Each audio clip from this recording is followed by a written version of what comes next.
Y vamos entonces a retomar nuestro estudio. Lo último que vimos, ¿cierto?, fue Mateo capítulo 22.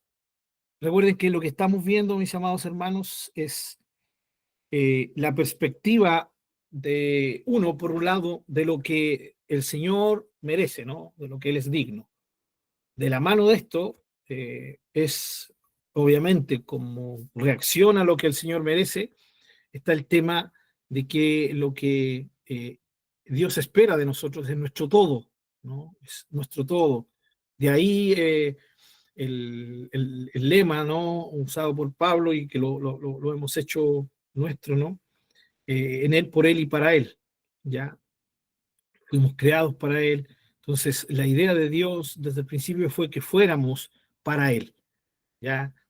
Eh, entonces, eso es lo que estamos viendo. Toda la enseñanza de los apóstoles, de los escritores bíblicos, ¿sí? Y lo que estamos enfocándonos ahora es ver cómo esa enseñanza de ellos nace de la enseñanza del Señor Jesucristo. La enseñanza del Señor Jesucristo es la raíz, es la base de todas esas ciertas demandas a vivir una vida para Dios, ya para Él. Así que eso es lo que estamos viendo, ¿no? Para entrar en un resumen de lo que estamos viendo, un enfoque. Entonces vamos a seguimos en el libro de Mateo, vamos a ir al capítulo 19 de Mateo, hermanos, por favor. Hemos estado viendo Mateo 5, 6, 7, el Sermón del Monte, Mateo 10, sí, el hecho de que Dios tiene que ser, el Señor tiene que ser el primero en nuestras vidas, no podemos amar a nadie más que a Él, como prioridad, luego amar al resto. Ya nos hemos enfocado también en niégate a ti mismo, la demanda del discipulado, ya cómo la vida se enfoca en el cristianismo, si se enfoca en poner la vida para el Señor Jesucristo, ¿no? Y lo último que vimos fue Mateo capítulo 22, ¿sí? Que nos centramos en el gran mandamiento primero y en el segundo que es semejante, ¿no? Hoy día nos retrocedemos un poquito ya para ver el capítulo 19 de Mateo, muy conocido, hermanos, muy conocido, que es la historia de este joven, ya, de este hombre que viene al Señor y quiere aprender de él la forma de poder tener la vida eterna. Así que vamos a leer. Sé que ustedes lo conocen, ya lo hemos tocado acá en nuestros estudios, pero vamos a ver ahora de nuevo esto, porque siempre la palabra de Dios tiene algo nuevo para nosotros, ¿no? Y si no es algo nuevo, el refrescarnos la enseñanza.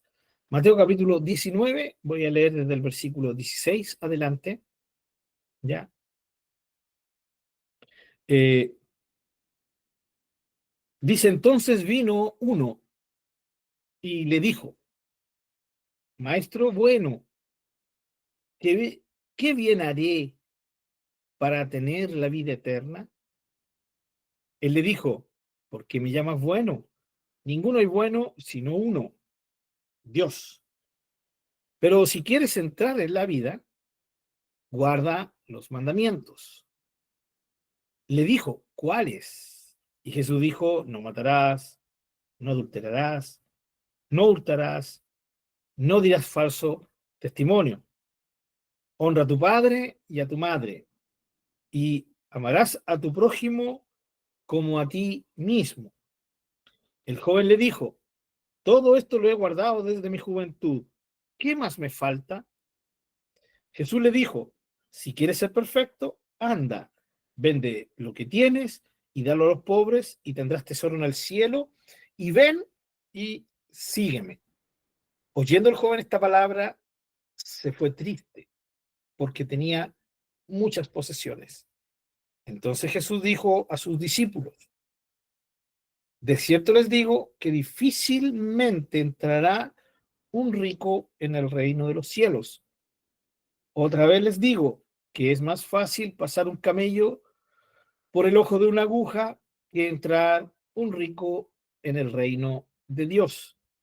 Sus discípulos, oyendo esto, se asombraron en gran manera, diciendo, ¿quién pues podrá ser salvo?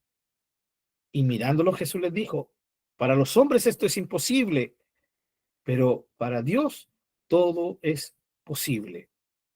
Entonces, respondiendo Pedro, le dijo, he aquí, nosotros lo hemos dejado todo y te hemos seguido. ¿Qué pues tendremos? Y Jesús le dijo, de cierto, les digo que la regeneración, cuando el Hijo del Hombre se sienta en el trono de su gloria, ustedes que me han seguido también se sentarán sobre 12 tronos para juzgar a las 12 tribus de Israel. Y cualquiera que haya dejado casas o hermanos o hermanas o padre o madre o mujer o hijos o tierras por mi nombre, recibirá 100 veces más y heredará la vida eterna. ¿Sí? Pero muchos primeros serán postreros y postreros primeros. Bien, esta historia es muy singular, muy especial, ¿no? Singular por cuanto no hay otra como esta, ya dentro de lo que es el Evangelio, ¿ya? Y la relatan Marcos también, ¿ya? Y la relata Lucas, ¿ya? Hay cosas que nos muestran claramente lo complementarios que son los evangelios, ¿sí? Porque cada evangelista añade algo especial, ¿ya? Marcos, por ejemplo, en Marcos capítulo 10. Sí, pastor, Marcos 10, del versículo 17 al 31. Exactamente. Gracias. Marcos 10, entonces, del 17, ¿no? ¿Qué es lo que añade interesante Marcos? ¿Sí? El versículo 21, ¿ya?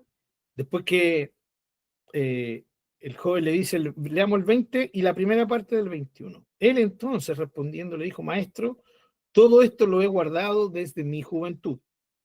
Entonces Jesús mirándole, le amó, ¿sí? Le amó. Eso lo añade solo Marcos, esa reacción de Jesús, ¿no? Ante el dicho, ante la seguridad con que este joven le dice, todos estos mandamientos que tú me has nombrado, yo los he guardado desde mi juventud.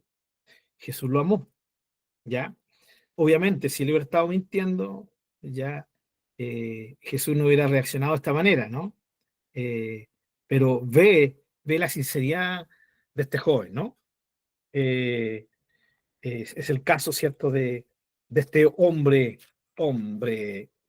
rico, ¿ya? Y Lucas, ¿qué nos añade? Lucas 18.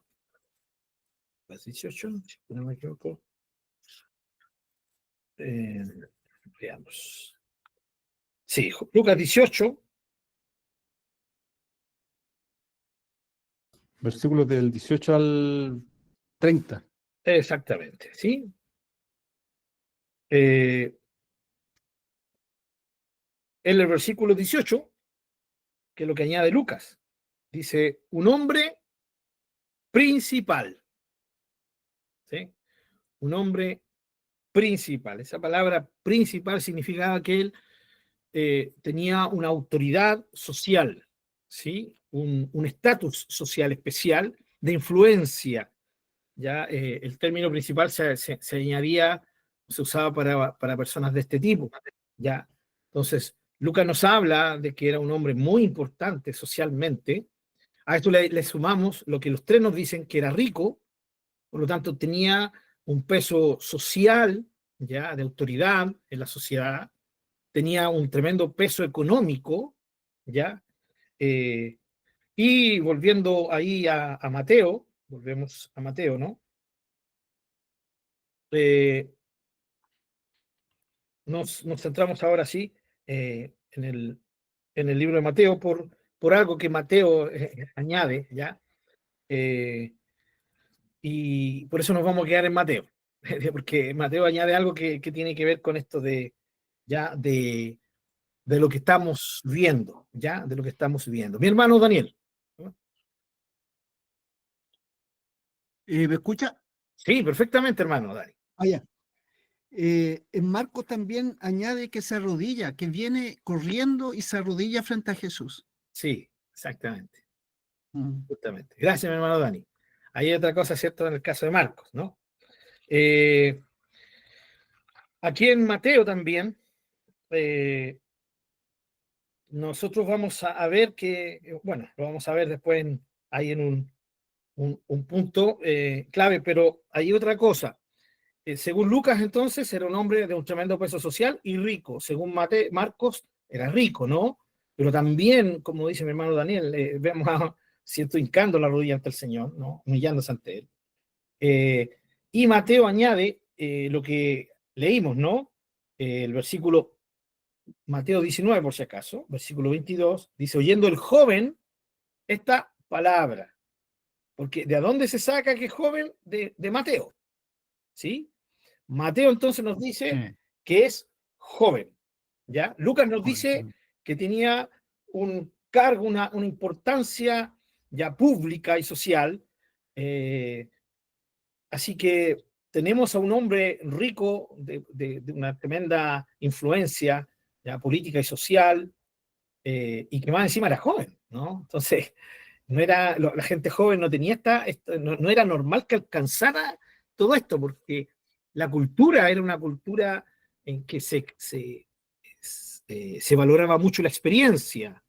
Y sin embargo, este hombre realmente tenía un peso, ¿ya? Y por eso también el hecho de que el hombre diga, no, todo esto lo he guardado desde mi juventud, y que, como dice Marcos, que el Señor sintió algo especial por él, un amor por él, muestra entonces que el joven no era un cínico ni un hipócrita, ¿ya? Por lo tanto, vemos a un hombre muy bien intencionado, ¿ya? Eh, Volviendo a Mateo, ¿sí? Eh, Mateo, ¿sí? A diferencia, por ejemplo, de Marcos, vuelvo a ver aquí en Marcos, el Señor le dice a Marcos, ¿ya? Eh, Capítulo 10, miren hermano, si se pierden, confíen en sus manos, Pablo, ¿ya? Marcos 10, 19, dice los mandamientos, ¿sabes? Lo que Jesús le responde, no adulteres, no mates, no hurtes, no digas falso testimonio, no defraudes, honra a tu padre y a tu madre, ¿no? Eso es lo que dice, en este caso, Marcos, es lo que registra Marcos con respecto a lo que el Señor le responde a este joven rico, ¿ya? En el caso de Lucas, ya, del modo tocó a Lucas, ya, el Señor le dice los mandamientos, ¿sabes? Lucas 18:20. No adulterarás, no matarás, no hurtarás, no dirás falso testimonio, honra a tu padre y a tu madre. ¿Qué añade Mateo? Mateo añade, versículo 19, volvemos a Mateo 19, ya, 18 y 19, dice no matarás, no adulterarás, no hurtarás, no dirás falso testimonio, honra a tu padre y a tu madre. Eso es paralelo a los otros dos evangelistas. Pero lo que añade Mateo y no añade los otros es, y amarás a tu prójimo como a ti mismo. ¿Sí? Dentro de los requisitos que el Señor le está respondiendo al joven rico, ya, ante la pregunta, ¿qué debo hacer para tener la vida eterna? ¿Sí? Esto de tener la vida eterna, en Mateo Jesús habla de sencillamente, si quieres entrar en la vida, por lo tanto la vida eterna es la vida en Dios. Y los discípulos relacionan vida eterna, en Mateo lo leímos, ya, versículo 25 de Mateo, sus discípulos oyendo esto se asombraron en gran manera diciendo, ¿quién pues podrá ser salvo? Por lo tanto, aquí en el contexto, vida eterna también tiene que ver con salvación, ¿ya?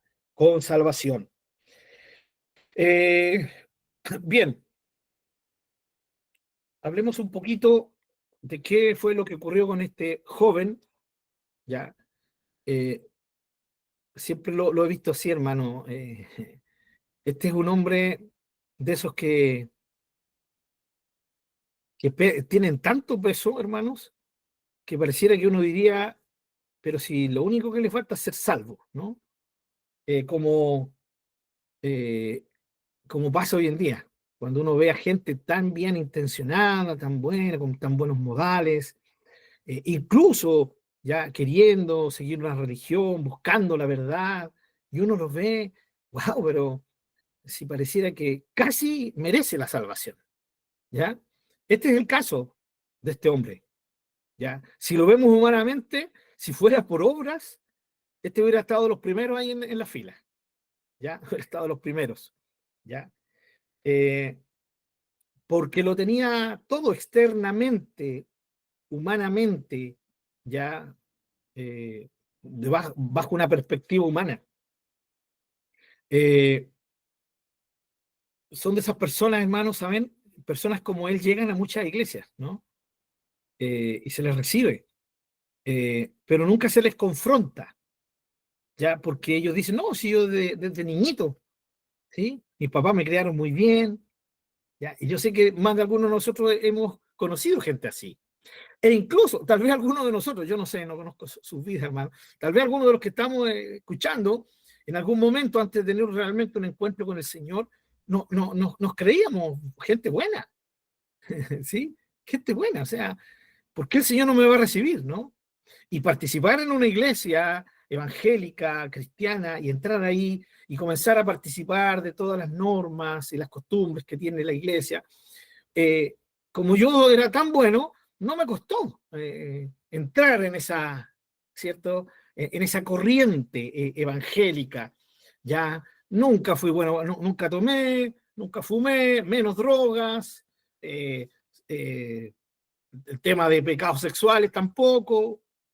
Y entonces entré a una iglesia, estoy suponiendo, no es mi testimonio, estoy solamente dando una suposición, ¿ya? Entré a la iglesia y no me fue difícil, porque el ambiente de la iglesia, de la comunidad cristiana, iba de acuerdo a como yo siempre he sido, ¿ya? ¿Qué es lo que tuve que dejar? Bueno, tuve que dejar tal vez los ídolos, ¿cierto? Mi devoción a María, pero el resto no fue mayor el trauma, el cambio, ¿no?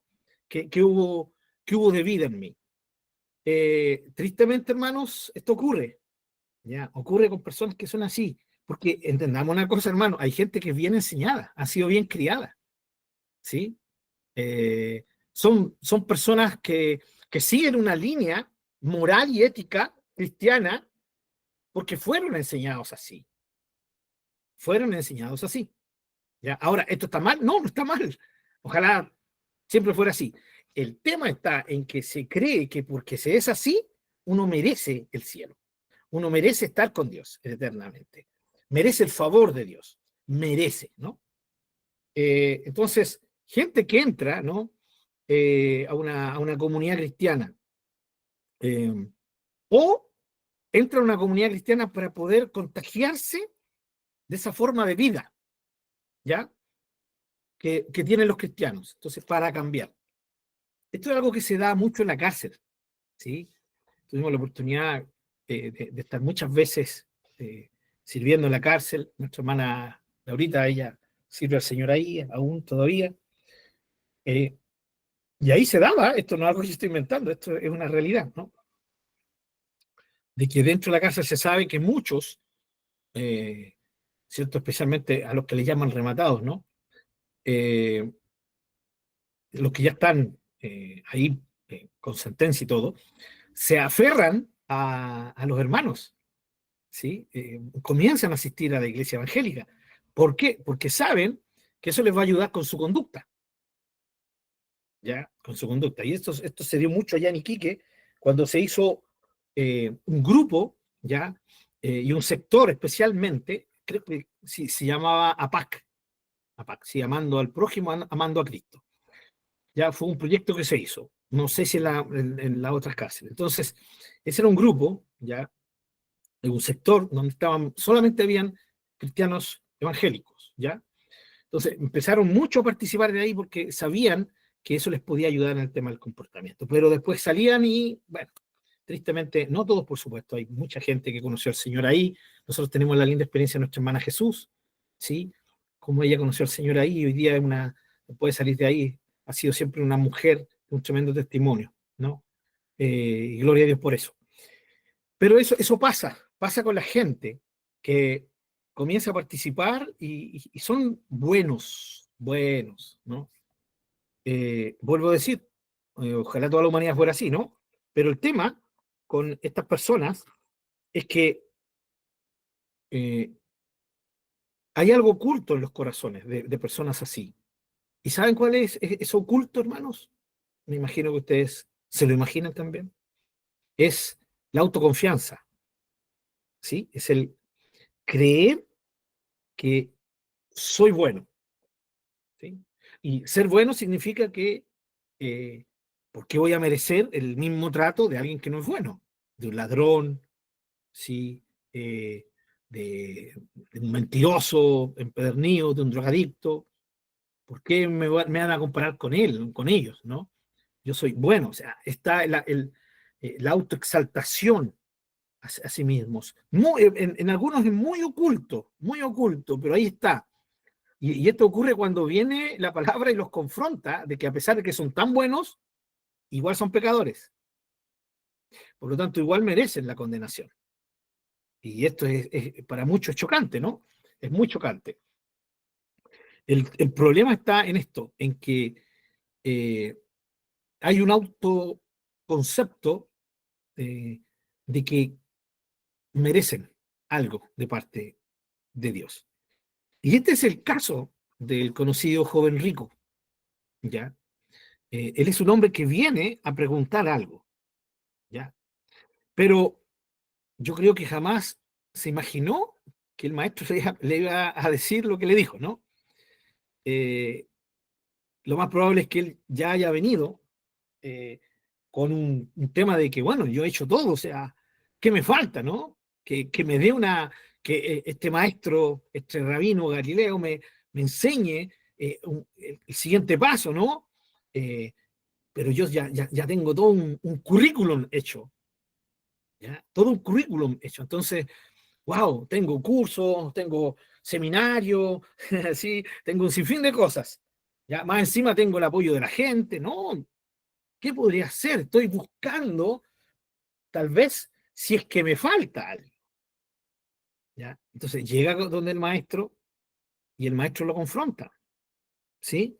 Pero como dijo Marcos, lo confronta en amor. Qué lindo, hermano, esto. Yo alabo al Señor Jesús por eso. Realmente Él es maravilloso, ¿no? No lo confronta diciéndole alguna cosa así como para pillarlo, ya como para avergonzarlo, con una doble intención de Jesús. No. Jesús absolutamente transparente. El joven viene y le dice, ¿qué debo hacer para heredar la vida eterna? ¿Qué debo hacer para tener la vida eterna? Y el Señor le dice, mira, si quieres entrar en la vida, guarda los mandamientos. Lo que primero hace el Señor con él es confrontarlo con esto, con los mandamientos, ¿sí? Los mandamientos de Dios. Y fíjense que aquí, Mateo nos deja claro que él le pregunta, ¿cuáles mandamientos? Y el Señor se enfoca en mandamientos que tienen que ver con los 10, con el decálogo, ¿cierto? Porque ustedes saben que habían alrededor de 613 mandamientos en la ley judía, lo que los rabinos enseñan, ¿ya?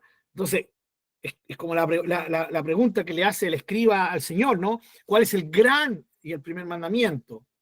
¿Ya? Entonces, la pregunta no era tan, por así decirlo, bien intencionada, porque era que motivar a Jesús a que él se decidiera por uno de los tantos mandamientos que había. Pero el Señor Jesucristo fue muy directo. Este es el primer y gran mandamiento. Lo vimos la semana pasada, ¿no? Ahora, el caso aquí que el joven le dice, ¿cuál de los mandamientos? ¿Ya? Y el Señor le cita de los 10 mandamientos, de los más importantes, no la ley moral que le llaman algunos, en fin. Y le dice, no matarás, no adulterarás, no hurtarás, no dirás falso testimonio. Todo eso son parte de los 10 mandamientos, ¿no? Nos recordaremos, ¿no? Honra a tu padre y a tu madre, el quinto mandamiento, ¿ya? Y lo que añade Mateo es, y amarás a tu prójimo como a ti mismo, ya, que también tiene que ver, hermanos, con cómo yo actúo con mi prójimo. A esto quiero llegar. El Señor habla de los mandamientos que tienen que ver con mi relación directa con mi prójimo. ¿Sí? Fíjense, aquí incluso no cita el Señor ni el primero, ni el segundo, ni el tercero, ni el cuarto mandamiento. Ocupa cita del quinto mandamiento hacia adelante. ¿Ya? El no matar, no adulterar, no hurtar, ¿cierto? No decir falso testimonio y honra a tu padre y a tu madre. ¿Ya? Vuelvo a decir, el quinto mandamiento era honra a tu padre y a tu madre. Desde ahí para abajo. No toca los otros mandamientos. Lo enfoca, ¿dónde? Lo enfoca en los mandamientos que tienen que ver con el prójimo, con el respeto al prójimo. ¿Ya? Por eso termina Mateo diciendo que el Señor termina todo esto diciendo amarás a tu prójimo como a ti mismo. ¿Sí? Es respeta, es ama a tu prójimo y actúa de tal manera que tú respetes a tu prójimo. Respeta su vida, no matarás. ¿Sí? Respeta su matrimonio, no adulterarás. Respeta sus bienes, no hurtarás.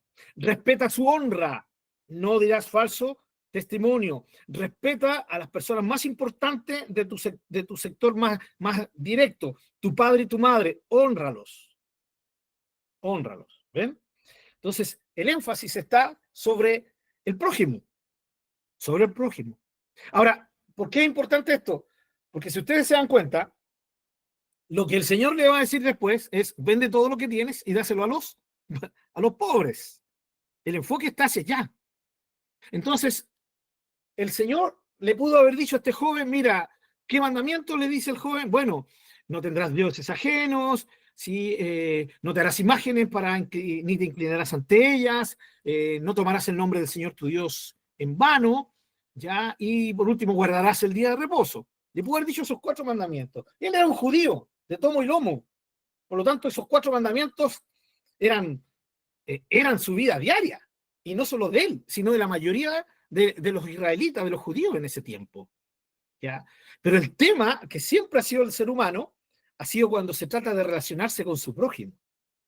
¿Sí? Relacionarse con el prójimo. Entonces el Señor lo enfoca hacia este punto. ¿Ya? Y como dice Mateo, terminó diciendo el Señor, y amarás a tu prójimo como a ti mismo. Ya entendemos a qué Jesús se refería con amar al prójimo como a sí mismo, porque lo vimos la semana pasada. Fue el énfasis que tuvimos, ¿no? Entonces el joven le dice, todo esto lo he guardado en mi juventud, ¿qué más me falta? Y aquí es donde Marcos añade que el Señor escuchó al joven rico y dice que lo amó, ¿sí?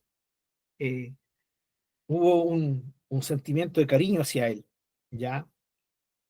Y aquí es donde vienen las palabras de Jesús. Jesús le dijo, si quieres ser perfecto, o sea, en otras palabras, lo que tú estás buscando, ¿sí? Es aquello que te falta, bueno, yo te voy a decir lo que te falta. Anda, vende lo que tienes y dalo a los pobres. Y tendrás tesoro en el cielo. Eso también lo añade Mateo, ya no lo añade Marcos. Y tendrás tesoro en el cielo. Y luego vienen las palabras, y ven y sígueme. Sígueme. Hermanos, tenemos que entender que lo que el Señor está diciendo, ¿sí? Es todo un proceso que lleva a un objetivo. ¿Cuál es el objetivo? No es vender lo que tiene. ¿Sí? El objetivo no es dárselo a los pobres. El objetivo es seguir a Jesús. Ven y sígueme.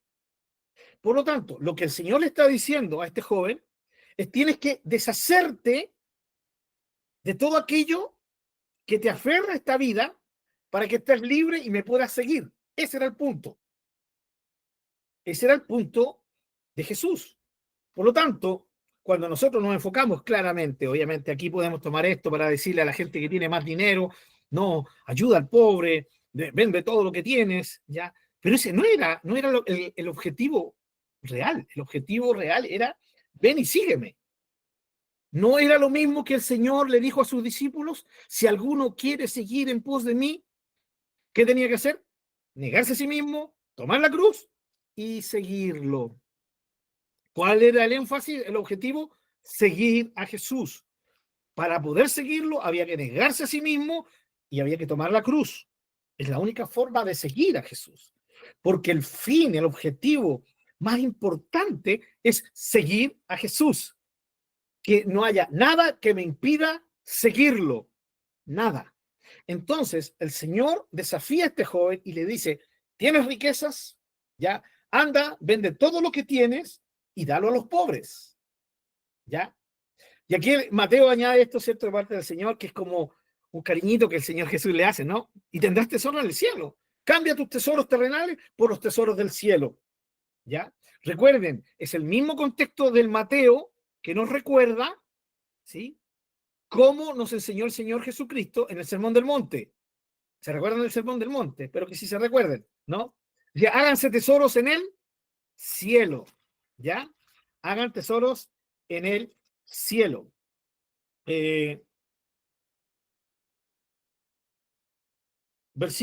Mateo 6, versículo 19 dice, no se hagan tesoros en la tierra, donde la polilla y el orín corrompen, y donde ladrones minan y hurtan. Háganse tesoros en el cielo, donde ni la polilla ni el orín corrompen, y donde ladrones no minan ni hurtan, porque donde esté su tesoro, allí estará también su corazón. ¿Qué es lo que busca el Señor? El corazón del ser humano, ¿sí? Lo más profundo del ser humano, de donde emana todo lo que el ser humano es, su personalidad, su carácter, ¿sí? Hoy día se habla de temperamento, todo eso nace del corazón, ¿ya? Es ahí. Y entonces lo que el Señor está diciéndole aquí al joven rico es lo mismo que en Mateo capítulo 6, es hazte tesoro en el cielo, porque donde esté tu tesoro, ahí estará tu corazón. En otras palabras, deshazte de aquello que tiene tu corazón, ¿sí?, enfocado aquí en la tierra, para que así tu corazón pueda estar enfocado en el cielo, en lo que tiene que ver con Dios, ¿ya? Con Dios. Enfócate. Y eso significa seguirme. Sígueme. ¿Qué es lo que está diciéndole el Señor al joven rico? Es niégate a ti mismo, ¿sí? Tus prioridades. Niega tus riquezas, deshazte de ellas, de todo aquello, ¿sí?, que te hace estar complacido, aquello que te aferra a esta tierra, ¿ya? Y que te hace estar tan autosuficiente, ¿ya? Porque, mis queridos hermanos, la autosuficiencia siempre será un problema para seguir al Señor Jesucristo. Porque recuerden lo que hemos estado viendo. Seguir a Jesús significa que tenemos que confiar en Él plenamente.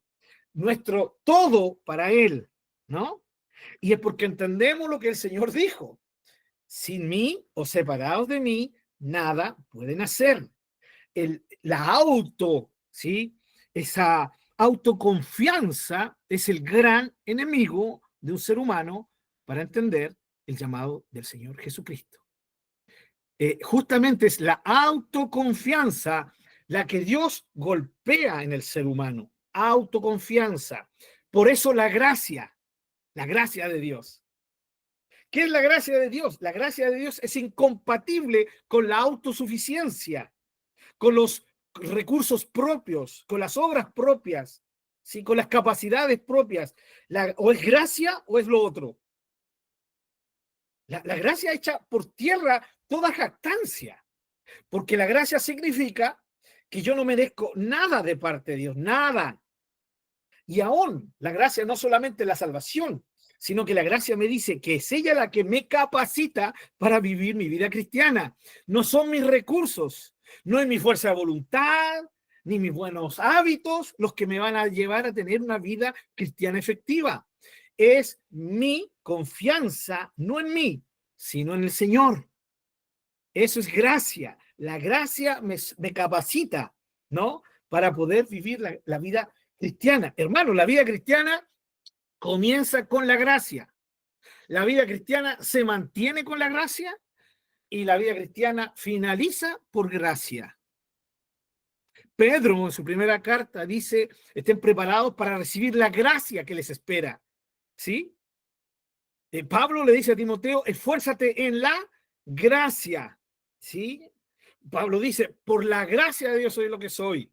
Y también todo el Nuevo Testamento nos enseña que la salvación, el entrar a esta nueva vida, también es por gracia. La gracia elimina, es absolutamente contrario, vuelvo a decir, mis queridos hermanos, a la autocapacidad. ¿Sí? O es Jesús completo mi sustento o no sirve, hermanos. Yo no puedo decir, no, el Señor en estas cosas, pero en estas otras cosas yo sí puedo. No, eso es lo peor que puede hacer un hijo o una hija de Dios. Entonces, este joven rico tenía su autoconfianza y esa autoconfianza provenía de sus riquezas. Era un hombre importante, ¿ya? Y aquí es donde, hermanos, yo no quiero decir, ¿ya?, que esto es así porque la Biblia no lo dice, ¿ya? Esto es una deducción mía, lo quiero dejar claro, ¿no?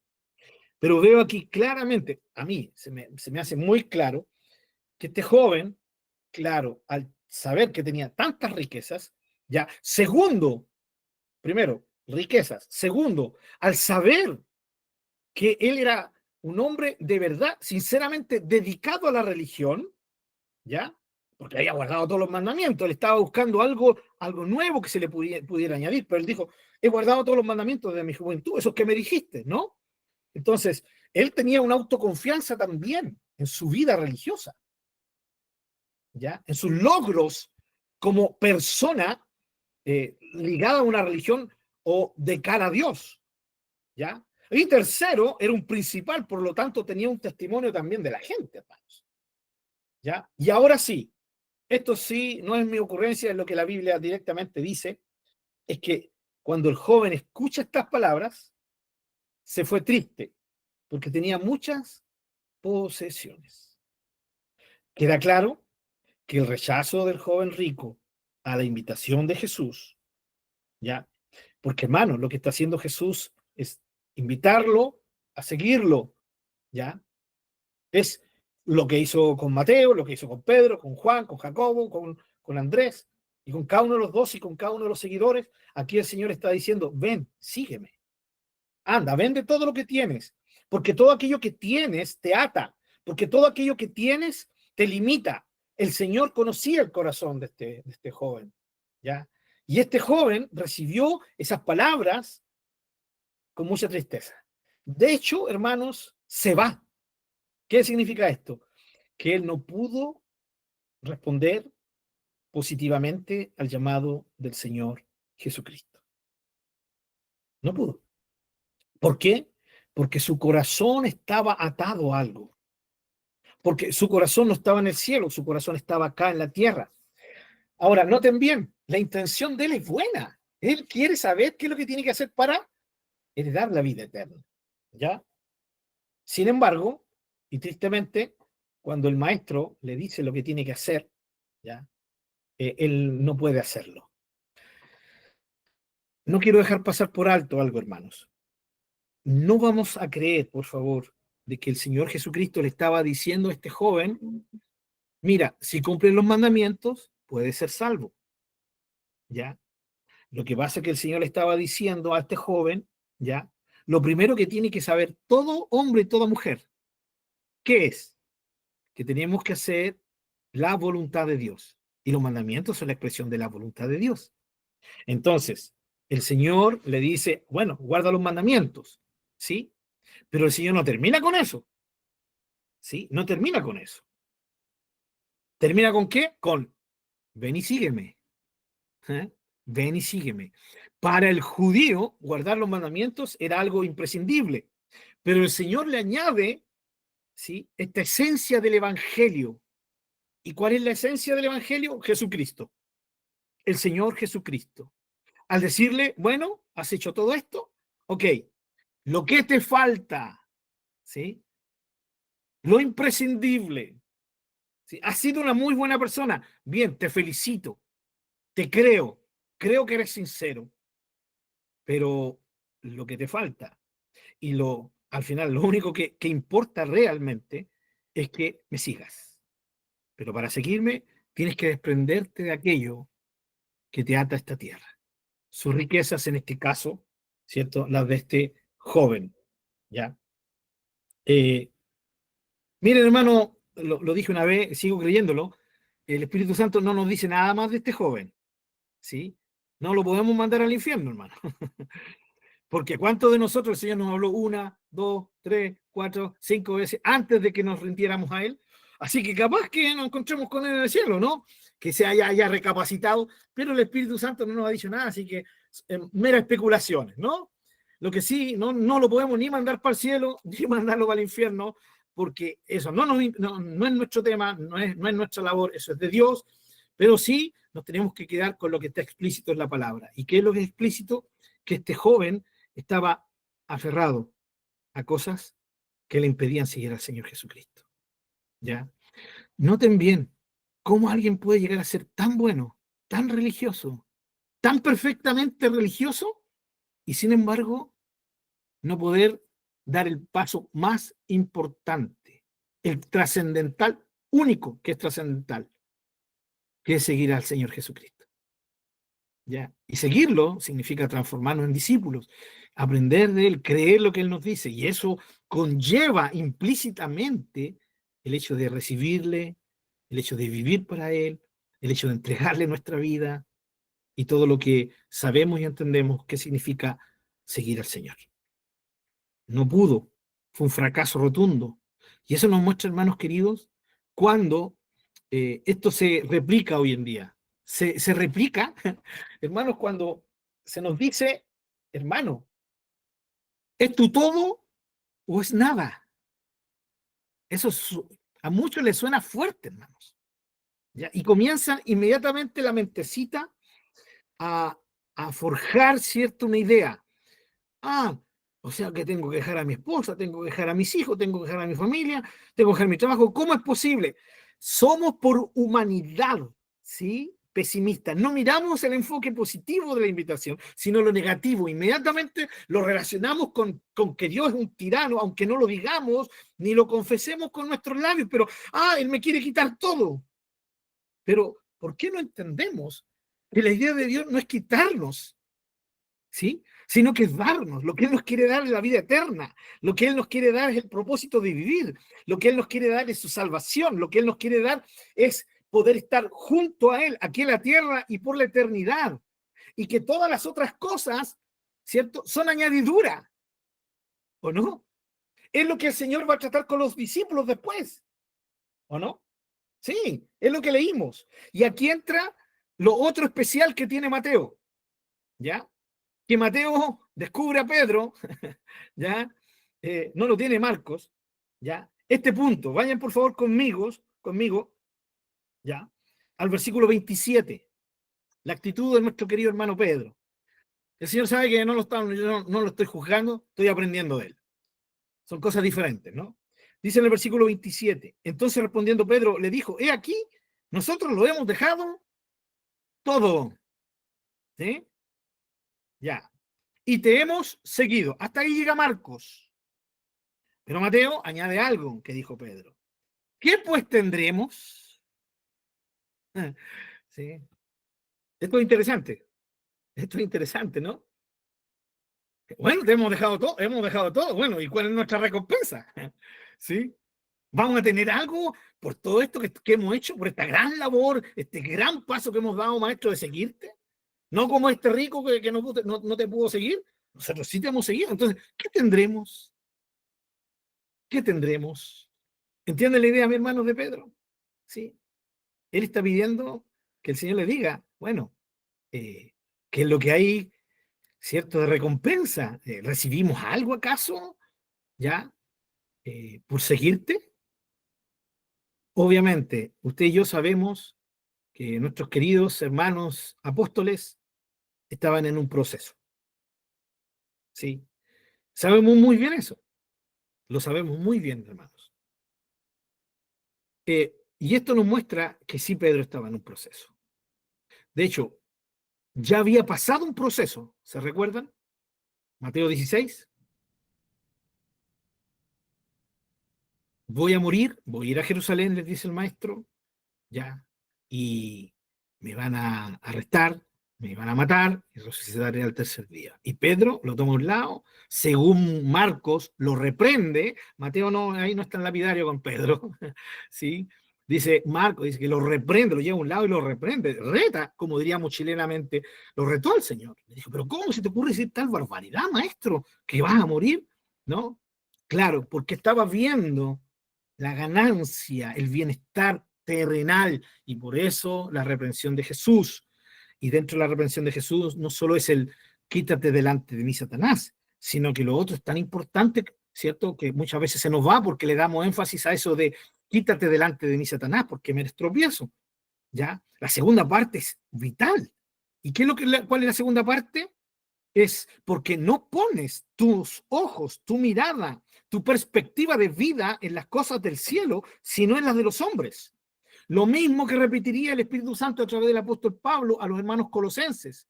Pongan sus ojos allá, ¿cierto? En el cielo, ¿ya? Y no en las cosas de la tierra, ¿ya? Colosenses capítulo 3, versículo 1 adelante. Allá en el cielo, donde está Cristo, ¿ya? Donde está Cristo. Esa es la perspectiva, ¿ya? La perspectiva. Y vemos a Pedro ahí, ¿cierto? Lamentablemente, con este bajón, ¿ya? Y ahora lo vemos de nuevo. Lo vemos con él. Te hemos seguido, lo hemos dejado todo, pero ¿qué ganamos con esto? ¿Ya? ¿Qué tendremos? Ahora el Señor tan misericordioso, ¿no? Le pudo haber dicho a Pedro, pero Pedro, por favor, ¿de qué estamos hablando? Sin embargo, el Señor amorosamente les dice, de cierto te digo que en la regeneración, cuando el Hijo del Hombre se siente en el trono, ustedes que me han seguido se sentarán conmigo en 12 tronos para juzgar a las tribus de Israel. ¡Wow! Esa es una honra tremenda que van a tener los apóstoles. ¿Ya? Versículo 29. Y cualquiera que haya dejado aquí todo esto, ¿ya? Todo esto recibirá 100 veces más y heredará la vida eterna. ¿Cuál fue la pregunta del joven rico? ¿Se recuerdan, cierto? ¿Qué bien haré? Versículo 16, para tener la vida eterna. Y Jesús concluye esta historia diciéndole, así se heredará la vida eterna. ¿Ya? La vida eterna es, ¿ya? El fruto, o más bien dicho, ¿sí? Es lo que Dios le entrega a aquellos que lo dejan todo y siguen al Señor. Pero Pedro tendría que entender que un hijo de Dios, una hija de Dios, no puede vivir su vida cristiana puesto sus ojos en la recompensa de la vida eterna, sino que tiene que estar en la obediencia a su Señor, su Salvador, a quien ama y a quien honra. Jesús es, ¿sí?, nuestro enfoque, ¿ya? Pablo, en el contexto, no literalmente, dice, prosigo al, ¿cierto?, al supremo llamamiento, ¿no? Lo dice en Filipenses. Leo, hermanos, ahí en Filipenses.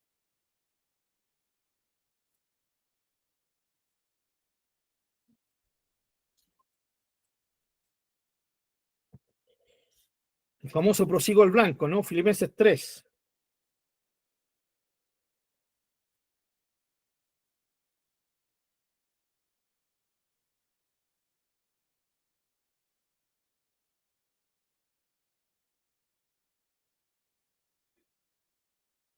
Dice el versículo 14, Filipenses 3:14. Prosigo a la meta, al premio del supremo llamamiento de Dios en Cristo Jesús. ¿Cuál es esa meta? ¿Cuál es el premio del supremo llamamiento de Dios en Cristo Jesús? ¿Sí? ¿Cuál es ese premio? ¿Cuál es esa meta? ¿Ya? Si ustedes leen el contexto anterior, todo tiene que ver para Pablo con Jesucristo el Señor. ¿Sí? Todo. Versículo 12. No que lo haya alcanzado ya, ni que ya sea perfecto, sino que prosigo, ¿ven? Prosigo, ahí está de nuevo el mismo verbo, proseguir, ¿ya? Prosigo por ver si logro hacer aquello para lo cual también fue sido por Cristo Jesús, ¿ya? Hermanos, yo mismo no pretendo haberlo alcanzado ya, ¿cierto? O ya alcanzado, pero una cosa hago, olvidando ciertamente lo que queda atrás y extendiéndome a lo que está adelante, prosigo a la meta, al premio del supremo llamamiento de Dios en Cristo Jesús. El gran premio, la gran meta de Pablo era estar con su Señor. Eso era. Pablo no está pensando en las calles de oro, Pablo no está pensando en la mansión que le tienen preparada, Pablo no está pensando en la corona de vida, aunque sabe que el Señor se la va a dar. Por eso de eso habla en su segunda carta, en su última carta que escribe ya a Timoteo.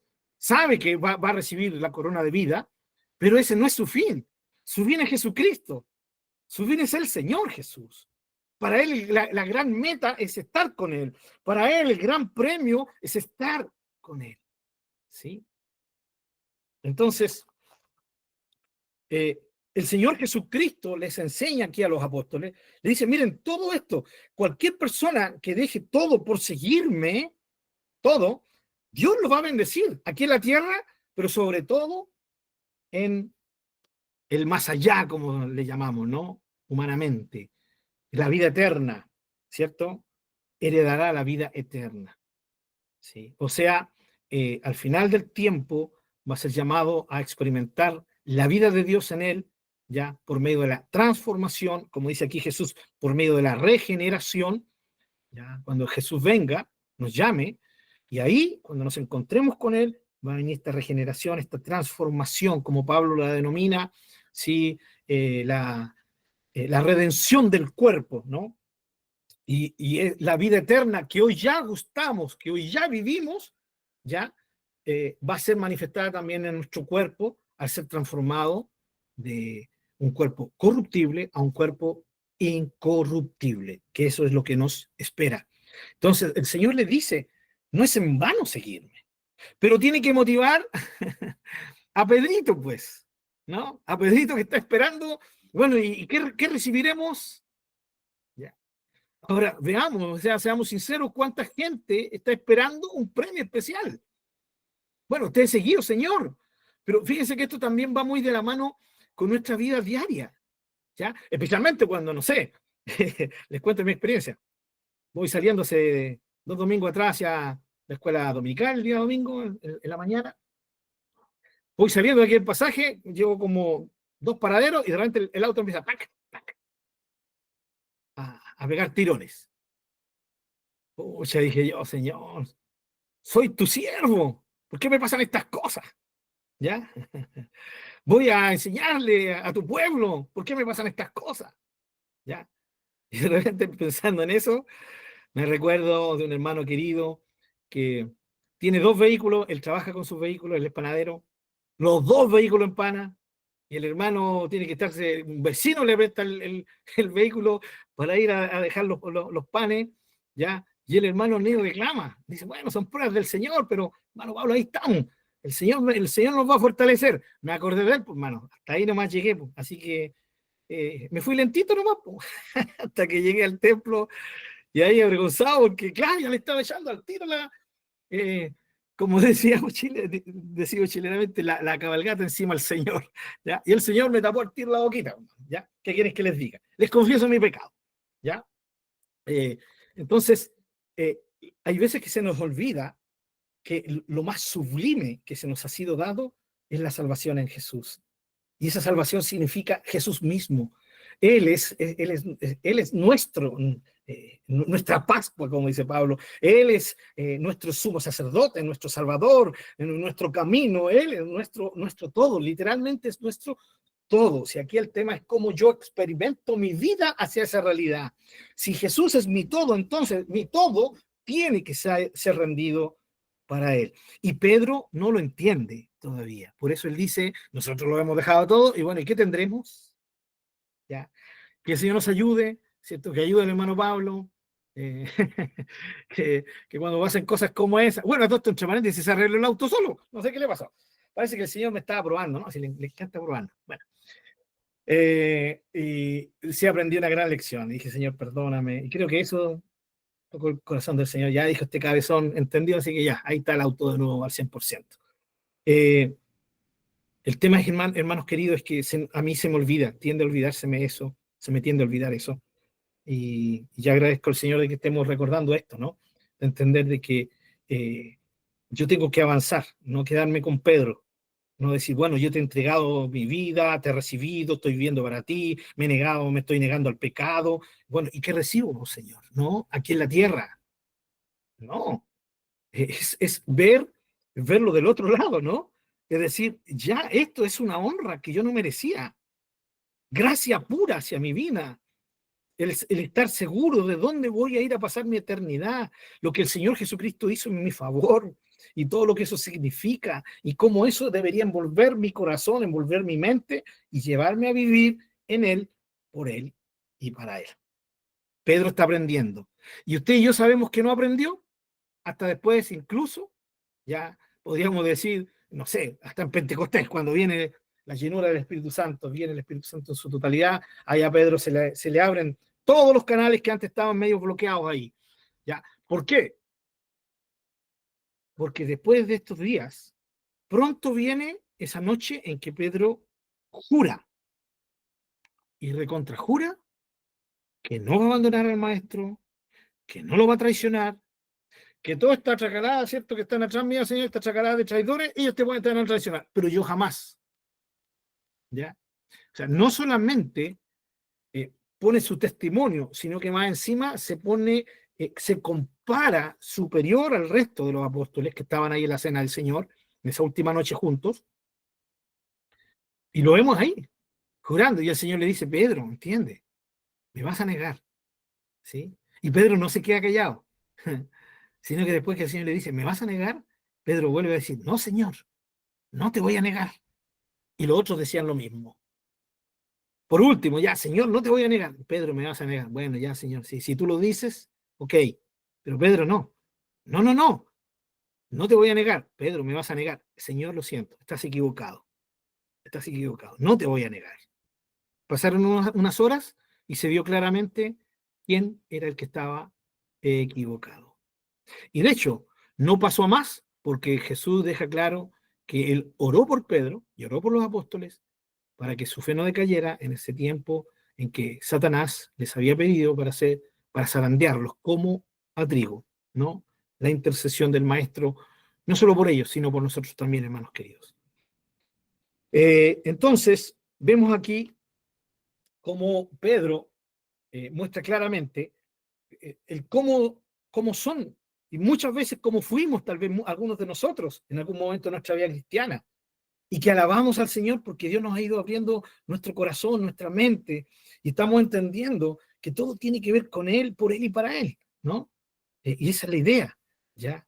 De esta manera nos centramos en un evangelio que es el evangelio que nos enseñan las Sagradas Escrituras, ¿ya? Así que vemos aquí en la historia del joven rico no solo la enseñanza del joven que rechazó, ¿no? Que es el perfecto religioso, y cuánta gente hay así, hermanos queridos. Y cuando el Señor les encara, mira, eres un excelente marido, un excelente papá, eres un excelente evangélico, eres un excelente trabajador, pero tu corazón no vive por mí, vive por ti, vive por lo que tú quieres, por tus capacidades, ¿ya?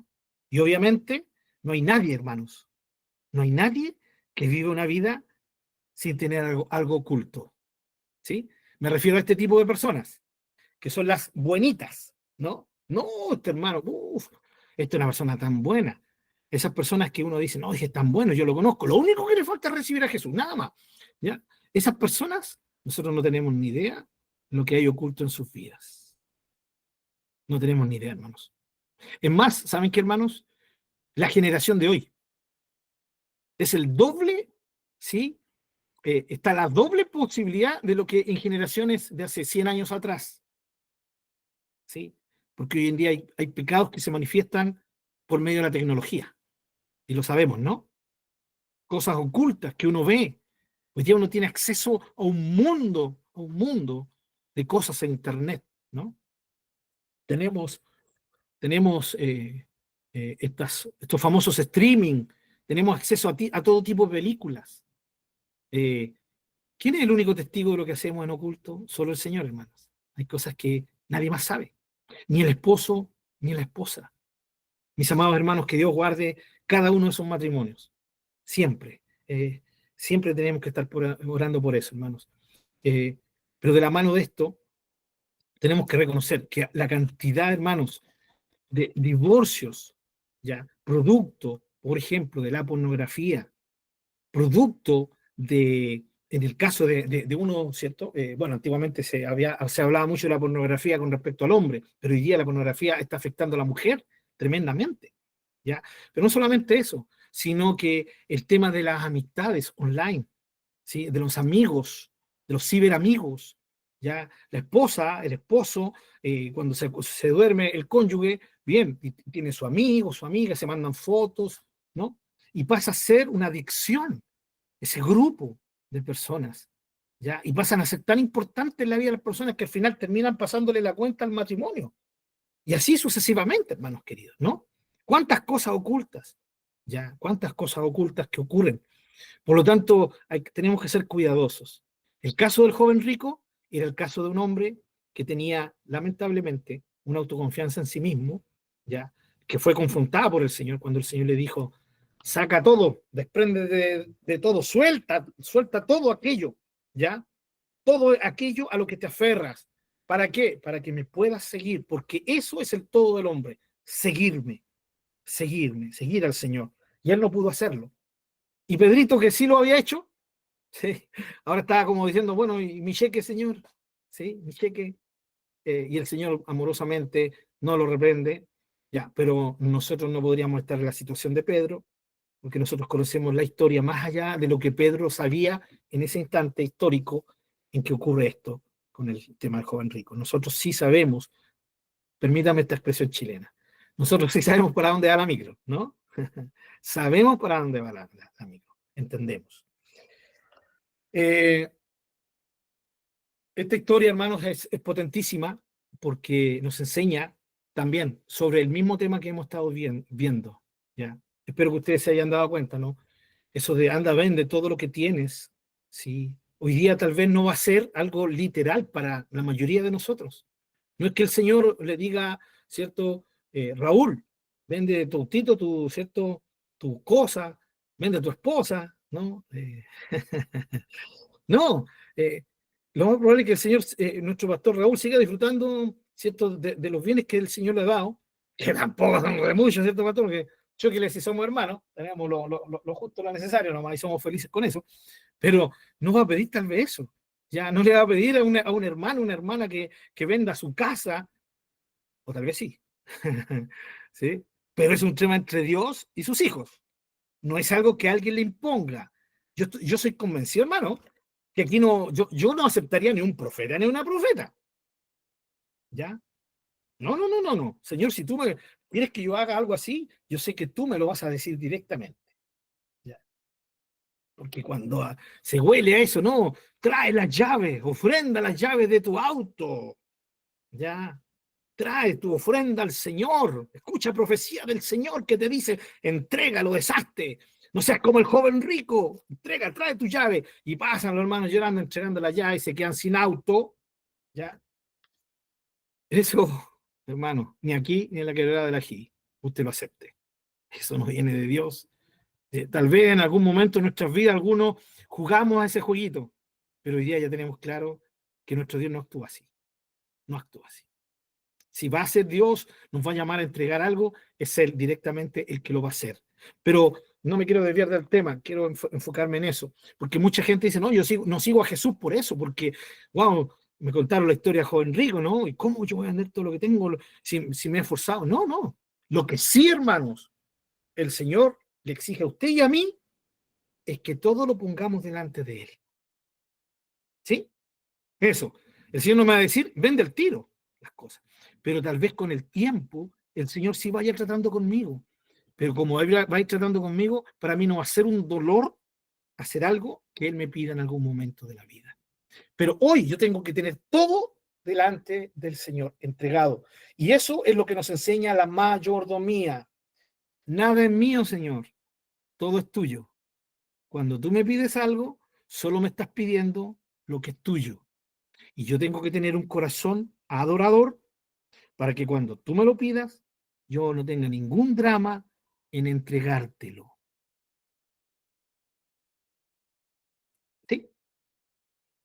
¿Se puede hacer esto? Por supuesto que se puede. Y hay un personaje en el Antiguo Testamento que lo hizo, ¿no?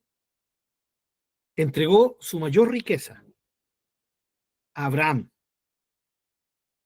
A los 100 años tuvo su primer hijo, directo, ¿no? El hijo de la promesa, porque ya había tenido a otro, pero no de la forma correcta, ¿no? Que era Ismael. Pero ¿qué hace Abraham, hermanos? Abraham, Dios le dice, sacrifícame a tu hijo. ¿Ya? Yo una vez vi una película donde Abraham llora, se tira al suelo. ¿Por qué, Señor? ¿Por qué? ¿Ya? Oh, la película dramática. Yo entiendo que las películas tengan que ser dramáticas, pero presentaron a un Abraham que estaba tan en contra, pero si tú me lo diste, y pasó toda la noche, y se le lloró toda la noche, no pudo dormir, y al otro día abrazó a su hijo, lloró con él, ¿cierto? Arregló los asnitos y partieron, y todo el camino llorando, ¿verdad? Porque ¿cómo Dios me pide esto? No, la Biblia no nos da una posibilidad de interpretar eso. Cuando uno lee el libro de Hebreos, tiene otra visión. Cuando uno ve a Abraham en el libro de Hebreos, ve a un Abraham con una fe total. Por algo es puesto ahí, ¿sí? Como ejemplo de fe, ¿no? El Señor le dice, entrégame a tu hijo, al único, al que amas. Como que el Señor fue, ¿cierto? Fue punzante ahí. ¿Y qué hace Abraham? Según Hebreos, Abraham toma el otro día, de mañana, sin ningún cuestionamiento, toma a su hijo, ¿cierto? Parte con él, con 2 siervos más, llegan al pie del monte donde iba a tener que hacerlo, y Abraham expresa su fe al decirle a los siervos, quédense aquí, porque yo y el joven iremos, adoraremos al Señor y volveremos. ¿Sí? ¿Por qué fe? ¿Por qué en este caso es la fe la que Dios le rinde testimonio a la fe de Abraham? Porque Abraham fue un hombre que creía en Dios y confiaba en él. Señor, si tú me lo pides, yo te lo voy a entregar. Tú me lo estás pidiendo. Pero yo sé, Señor, que tú me prometiste que en Isaac me sería dada descendencia. ¿Sí? No en otro hijo. ¿Sí? No en otro hijo, en Isaac. Esa es tu promesa. Y tú no puedes faltar a tu promesa. Te conozco, Señor. Te conozco. Eres fiel. Por lo tanto, yo lo voy a sacrificar. Pero si lo sacrifico, me lo tendrás que devolver de alguna manera.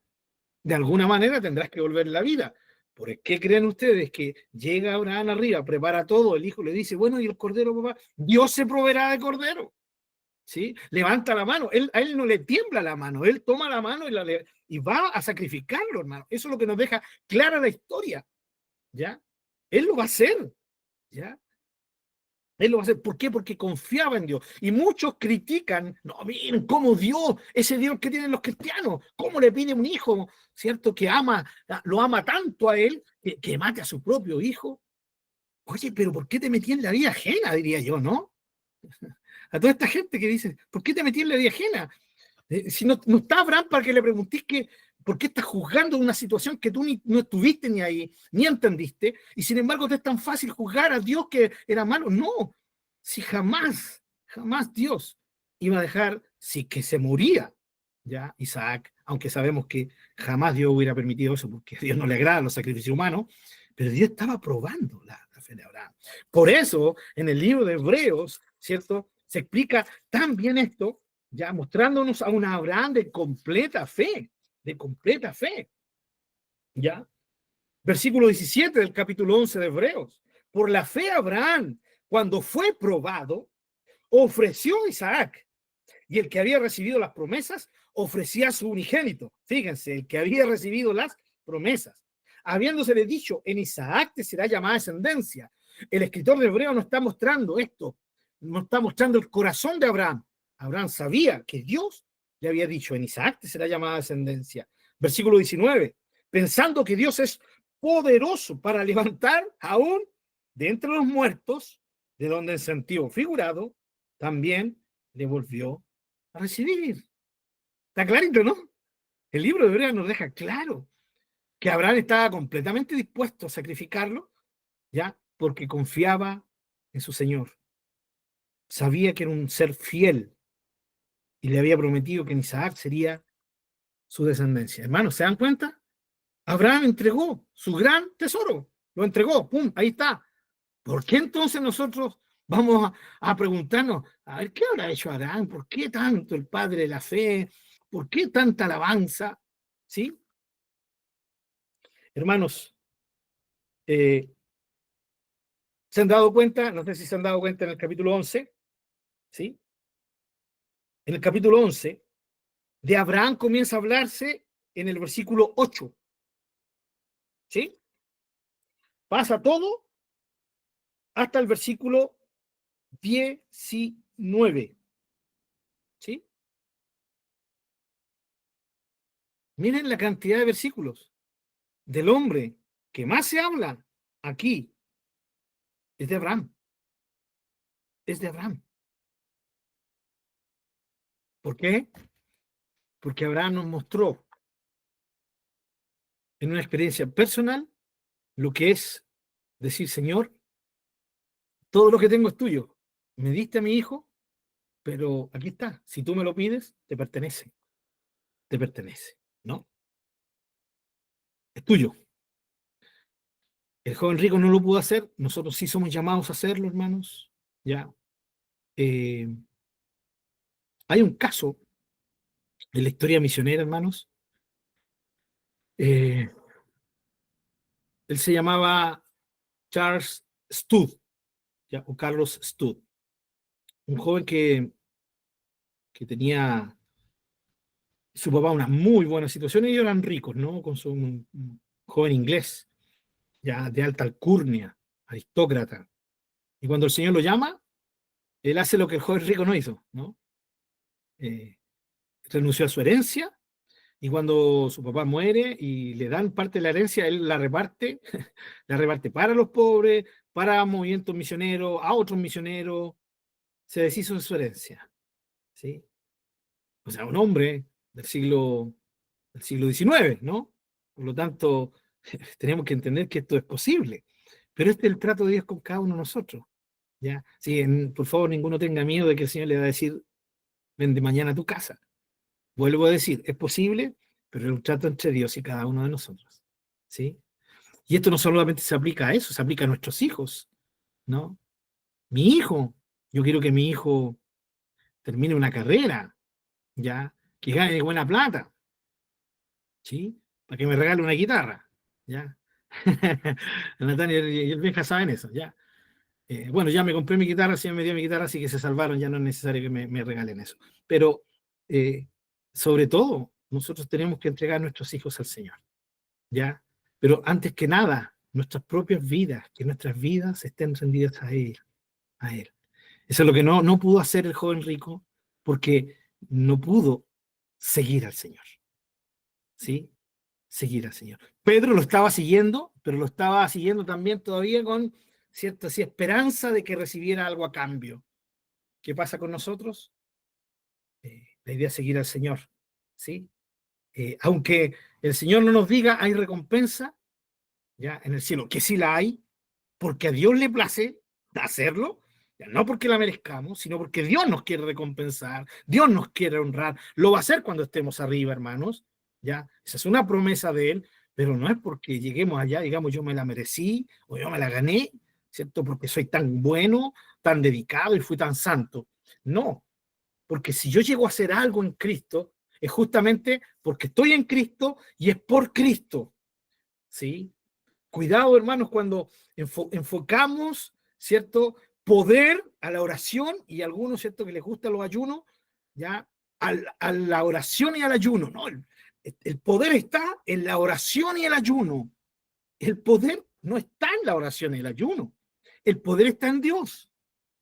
Pero la oración y el ayuno me llevan, ¿cierto? A estar pegadito al Señor y así el Señor nos convence de cuál es su voluntad y Él hace lo que Él quiere con nosotros. ¿Entendemos la idea, hermano, cierto? Espero que se haya entendido correctamente. Yo no estoy en contra del ayuno y la oración. Creo que son medios maravillosos, ya sí, son tremendamente poderosos para mantenernos cerca del Señor. Para eso sí. Pero el poder alguien no lo gana porque ayunó más y porque oró más. Todo es por gracia, hermanos. ¿Sí? Y la oración y el ayuno nos sirven para estar más tiempo o tener un tiempo más enfocado en el Señor. Bien, Mateo entonces capítulo 19 nos habla sobre este tema de negarnos a nosotros mismos para poder seguirle. ¿Se dan cuenta? Es el mismo fin. Niégate a ti mismo, toma tu cruz, sígueme. Anda, vende todo lo que tienes, dáselo a los pobres, luego ven y sígueme. Seguir al Señor. Porque en el contexto de la vida de Jesús, seguir a Jesús significaba que Él fuera el centro y el enfoque de la vida. ¿Ya? Pedro esa noche, hermanos, tuvo miedo cuando arrestaron al Señor. ¿Ya? Vamos, por favor, ahí, ya que estamos con Mateo. ¿Sí? Mateo capítulo 26. ¿Qué ocurre cuando nosotros sencillamente no le hemos entregado todo nuestro ser al Señor, en el sentido de, bueno, sí se lo entregamos todo? A lo que yo me refiero, hermanos, es a vivir por Él y para Él, ¿no? Es algo que Pedro no aprendió aquí, ¿cierto? En estos 3 años con el Señor. Le costó aprenderlo, ¿ya? Y luego de todo esto, ya cuando viene una revelación más profunda por medio del Espíritu Santo, Él lo entiende, lo aprende. Y recuerden que Él fue uno de los que nos dijo, ¿no? Claramente en sus epístolas, ya, que teníamos que vivir una vida santa. Y se recuerdan, espero que se recuerden, que el contexto se refería dedicada a Dios, consagrada a Dios. O sea, en otras palabras, vivir para Dios. Esa era la idea de la santidad para Pedro, ¿no? Porque el Señor era digno de aquello, digno de eso. Mateo 26, ¿no? El Señor le dice, Pedro, ¿me negarás? Pedro dice, no, por nada del mundo. Mateo 26, versículo 36. Dice, entonces llegó Jesús con ellos a un lugar que se llama Getsemaní y dijo a sus discípulos, siéntense aquí, entre tanto que voy allí y oro. ¿Sí? Aquí estaban los 11. Jesús estaba con los 11. Ya no estaba aquí, recuerden, ya se había ido a entregarlo Judas. Versículo 37. Y tomando a Pedro y a los 2 hijos de Zebedeo, Juan y Jacobo, comenzó a entristecerse y a angustiarse en gran manera.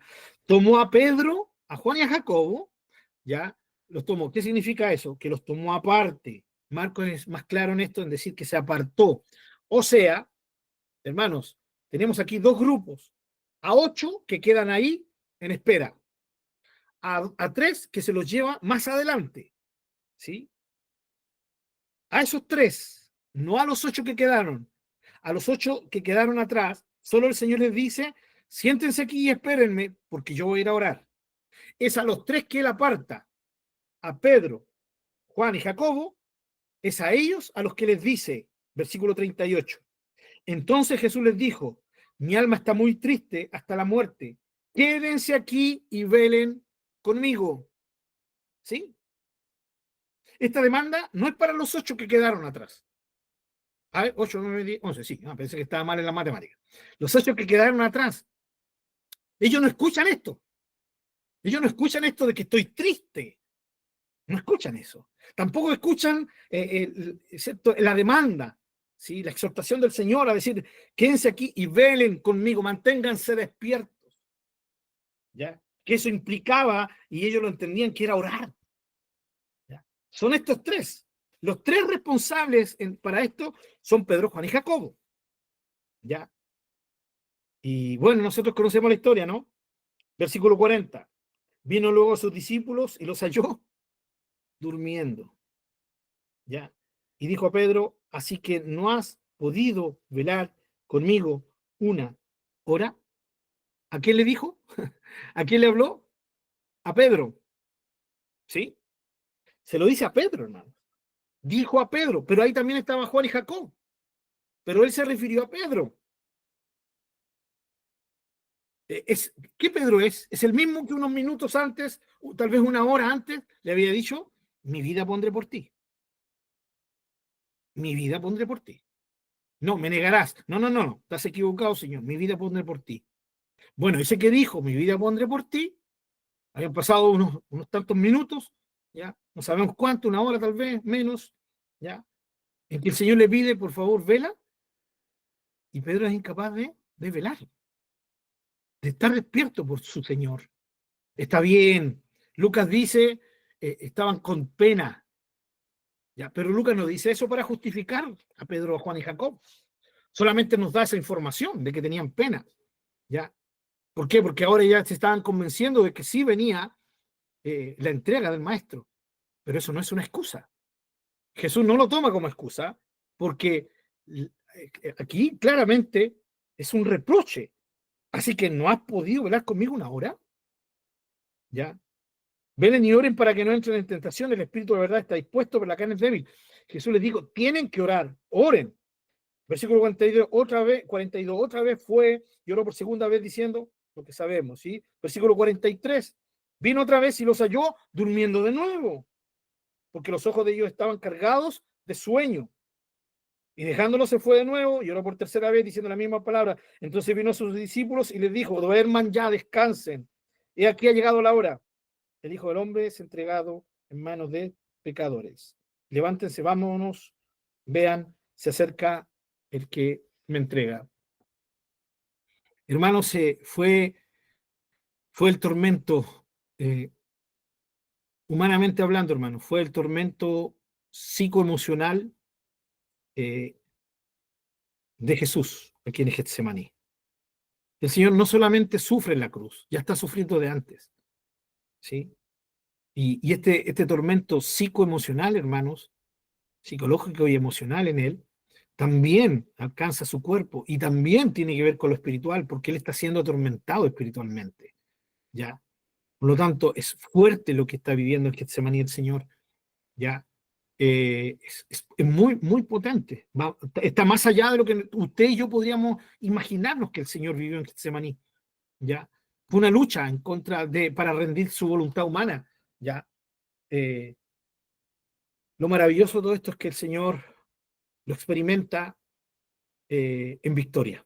Gracias, gracias, Señor. Gracias porque lo experimentaste en victoria, ¿no? Pero en ese momento el Señor le pide a estos tres que estén con él. Y estos tres no pudieron estar con el Señor. No pudieron estar con él ahí, ¿ya?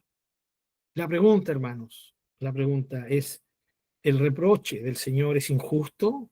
Es que, pero Señor, si estaban con sueño. Eso es lo típico en el ser humano. ¿Qué es lo típico de nosotros los seres humanos? Buscar una excusa. Eso es. Eso es. Y ellos tenían esa excusa. No sabemos si se la dijeron al Señor, aquí no queda registrado, si ellos le dijeron, Señor, que tenemos sueño, ¿no? Aquí solamente vemos que el Señor les está 1, 2, 3 veces pidiendo que lo acompañen, que velen, ¿cierto? Porque el versículo 38 queda clarito. Dice, mi alma está muy triste hasta la muerte, quédense aquí y velen conmigo. Velen conmigo, ¿sí? Y obviamente tenemos después, ya, en el mismo capítulo 26, versículo 69, Pedro estaba sentado fuera en el patio y se le acercó una criada diciendo, tú también estabas con Jesús el Galileo, pero él negó delante de todos diciendo, no sé lo que dices. ¿Por qué Pedro niega a Jesús? Pedro no niega a Jesús porque Dios había decretado que Pedro negara a Jesús, porque Pedro fue obligado a negar a Jesús. No, Pedro niega a Jesús por miedo. Es miedo a la muerte. Acaban de arrestar a su maestro, al que había manifestado un tremendo poder, y si Jesús, su maestro, no había podido librarse, ¿sí?, del presidio y de que ya lo arrastraran como un delincuente, si llegaban a saber que él estaba con él, lo iban a arrestar también. Aquí aflora, ¿sí?, como diría algún biólogo, ¿sí?, diría claramente, aquí aflora el instinto de supervivencia. Siente que está la muerte cerca y él se quiere librar de la muerte. Pero lo maravilloso es que ese instinto de supervivencia sí está sujeto a nuestra voluntad, ¿o no? ¿O no creemos que los mártires también le afloró en algún momento eso? voy a morir. Oh, qué rico, voy a morir. Después que ya meditaban y oraban, entendían, ¿sí? Y se llenaban de esa sensación maravillosa de saber que iban a dar la vida por su Señor y que en el momento en que dejaran de existir en esta tierra, iban a estar con el amado de su alma. ¿Ya? Y eso les animaba, ¿no? Ahí vemos a Esteban y bueno, en la historia de la iglesia hay tantos ejemplos de esto. Y Pedro niega a Jesús porque sabe que lo están identificando con el rabino que está ahí arrestado, que lo están juzgando y que lo más probable es que lo vayan a matar. Lo más probable es que Pedro se haya acordado, se está cumpliendo lo que nos dijo el Señor, ¿no? Que lo van a matar. ¡Wow! Y eso me implica a mí, por eso vienen por segunda vez. No, tú sí estabas con ellos en el versículo 73, porque aún en tu manera te habla y te descubre, ¿ya? Versículo 72, no conozco al hombre, y en la tercera, versículo 70, la tercera vez, el versículo 74, entonces él comenzó a maldecir y a jurar, o sea, comenzó a proferir malas palabras, ¿ya? No conozco al hombre. Y enseguida cantó el gallo. Wow, qué tremendo habrá sido para Pedro, hermanos, ¿no? Escuchar a ese gallo. Wow. Ya, yo creo que el Señor lo sanó, porque me imagino que después, cada vez que escuchaba cantar un gallo, ¿no? Le traía recuerdos. No sé si les ha pasado eso cuando hay algo que nos marca, ¿sí? Y la circunstancia que nos marca nos va recordando siempre esa situación.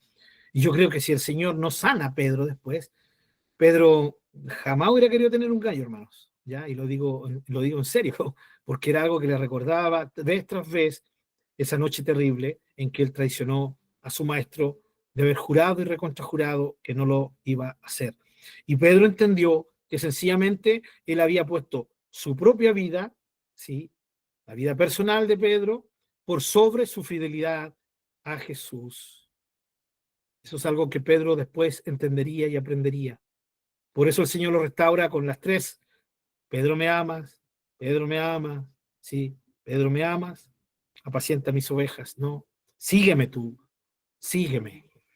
Ya, es maravilloso San Juan, porque lo mismo que el Señor le dijo, la primera vez que se encuentra con Pedro, bueno, también dependiendo de la perspectiva, si vemos a Juan, no sería la primera, el Evangelio de Juan, pero el momento en que Jesús se le aparece para llamarlos al discipulado, ¿qué les dice? Síganme, síganme. Pasa todo este tiempo con Jesús, cae Pedro, falla al Señor, lo ve resucitado y resucitado el Señor le dice, de nuevo le vuelve a decir, Pedro, sígueme, sígueme. Ahí está la palabra clave, ¿sí? Tengo que yo ser el enfoque de tu vida, sígueme, sígueme. El contexto también es interesante en Juan, ¿no? Donde dice que Pedro miró a Juan y dijo, bueno, maestro, ¿y este qué pasa con este? Y el Señor le dice, pero ¿por qué te metes en la vida de Juan? ¿Ya? Tú, sígueme. Ese es el contexto, ¿no? Del sígueme. Lo único que tú tienes que ver y esforzarte y en enfocarte es seguirme a mí, ¿ya? Es seguirme a mí. No significa que no nos van a importar nuestros hermanos, ¿ya? Porque el contexto no era que Juan necesitara ayuda. El contexto es que solo Pedro quería interesarse, estaba interesado en saber algo sobre Juan. Y en ese sentido, hermanos, lo único que nos tiene que interesar es seguir al Señor, ¿ya? Seguir al Señor. Vamos, me gustaría que lo leyéramos, hermano, por favor. Ya, que es interesante leer siempre, como lo hemos dicho muchas veces. Juan capítulo 21.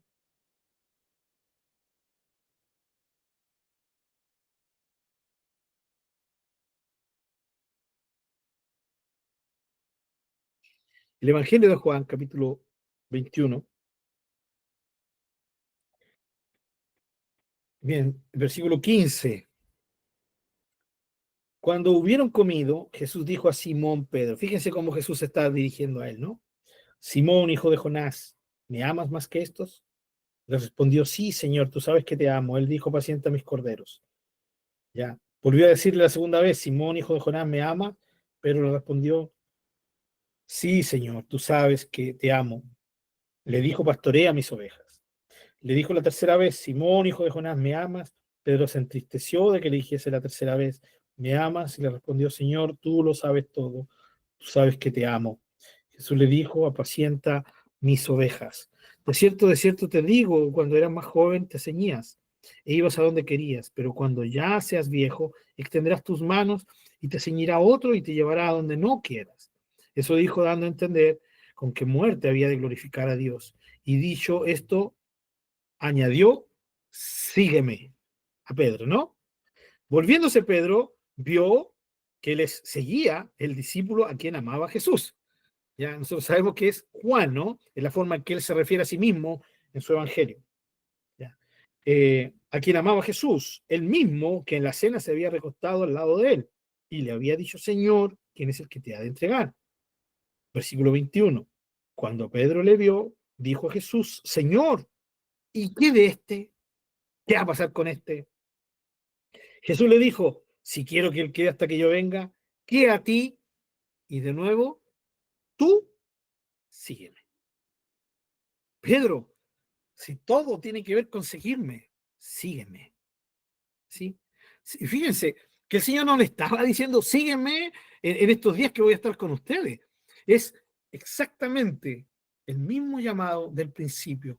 Y Pedro lo entiende. Pedro entiende que el Señor está restaurándolo por la negación. Entiende Pedro que la oportunidad de volver a vivir para Jesús era de nuevo una realidad, esta nueva oportunidad. ¿Ya?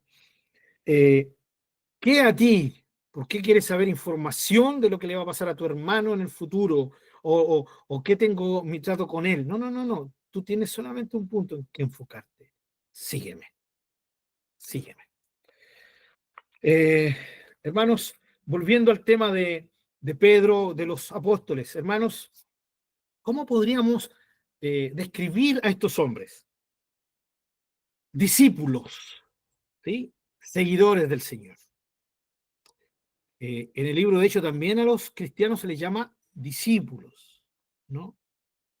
Eh, eran gente, eran personas que andaban con Jesús, seguían a Jesús, literalmente, lo seguían, andaban con él. Tercero, eran personas que tenían acceso a él, ¿sí? Acceso al Señor, a su presencia directa y constante, vivían con Jesús. Y sin embargo, lo abandonaron. Sin embargo, lo traicionaron. Sin embargo, no estuvieron con él cuando él más lo necesitó. ¿Ya? Miren no sé si logran ver un poquito la, la comparación que podríamos hacer con nosotros, ¿no? Somos discípulos del Señor, ¿sí? Somos discípulos del Señor. Somos gente que anda con Él, ¿sí? De hecho, en nuestro estudio hemos hablado más de alguna vez de Enoc, ¿no? Y lo hemos presentado como una muy buena figura, muy buen ejemplo a seguir, ¿no? Seguimos al Señor, andamos con Él, ¿ya? Vivimos con Él. Tenemos acceso a su presencia, a Él, a su presencia directa hoy, ¿no? No a la terrenal, no a la física, porque el Señor ya no está físicamente aquí en la tierra, pero sí a la realidad espiritual de Él, ¿sí? Una presencia directa y constante. Fíjense la comparación entre ellos y nosotros. Es tremenda. Y sin embargo, ellos negaron al Señor. ¿Por qué lo negaron? Porque pensaron en sí mismos, ¿sí? eh, Vuelvo a decir que es como la excusa, ¿no? No es que había un instinto de supervivencia. Ante el Señor, este instinto de supervivencia tiene que ser rendido, hermanos. Ya, rendido, porque Él pasa a ser nuestra vida, o es lo que deberíamos vivir, es lo que hemos venido enseñando. Cuando hablamos de todo, de nuestro todo por Él, ya, por Él y para Él, es esto, es vivir, que nuestra vida sea vivida por Él y para Él. Él es nuestra vida, ¿ya? Eh, y aunque Él es nuestra vida, o debería serlo, ya, sin embargo, en más de alguna ocasión traicionamos al Señor, ¿sí? Ya sea a través de un pecado directo, un pecado no directo, en fin, sencillamente le fallamos al Señor. Eh, pero hay una diferencia, ¿sí? Abismante entre los 12 antes de la muerte de Jesús y nosotros. Y es que ellos todavía miraban, ¿sí? Así al 30%, tal vez al 40%, ya. De hecho, Juan nos dice que Jesús fue muy claro al decirnos que ellos creyeron realmente cuando lo vieron resucitado, ¿no? Y que el Señor abrió sus mentes para que pudieran entender, porque ellos definitivamente no es que no pudieran, sino que eran tan duros de corazón que no daban ese paso. Entonces el Señor les abre de una vez por toda la mente, ¿no? Y nosotros no, hermanos queridos, nosotros tenemos al Señor, sabemos su obra, sabemos su gracia maravillosa a favor de nosotros, ¿ya? Entonces, ¿cuál es el problema en todo esto? Hermanos, es ese instinto humano, ¿ya? De supervivencia, de que nuestro ego, nuestro yo, sea el que prevalezca. Hoy día, hermanos, estamos viviendo una sociedad, yo sé que usted ha escuchado este término, ¿no? Se habla mucho hoy día de hedonismo, pero bueno, el que más se ocupa es narcisismo. ¿Han escuchado, cierto, de este término? Me imagino que sí, narcisismo. ¿Ya?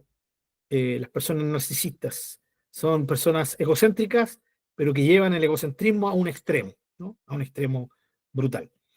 Y hoy día vivimos un narcisismo tremendo.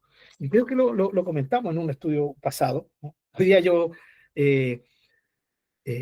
ayer, perdón, no hoy día, venía en el vehículo y de repente miro para el lado y hay un vehículo ahí al lado y veo, yo no alcanzo a ver la cara de la niña, porque era una jovencita que estaba sentada atrás en el vehículo. Miro para el lado y está ahí, está con el celular, ¿no?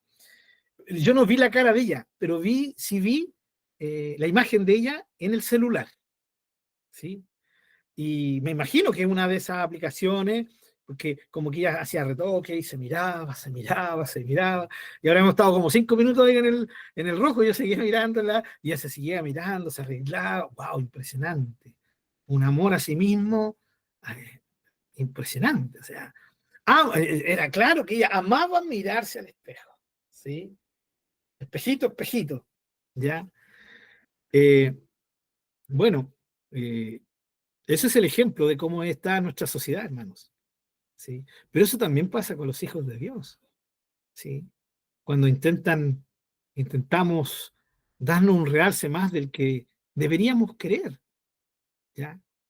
Porque cada vez que nosotros pasamos el límite de lo normal, ¿cierto? Como hijos de Dios que luchamos en contra de nuestro egocentrismo, a pasar a un punto en que ya ese egocentrismo comienza paso a paso a dominarnos, y todo lo que hacemos lo hacemos para estar mejores, ¿sí? Según nosotros, para poder disfrutar mejor la vida, para poder nosotros, ¿sí?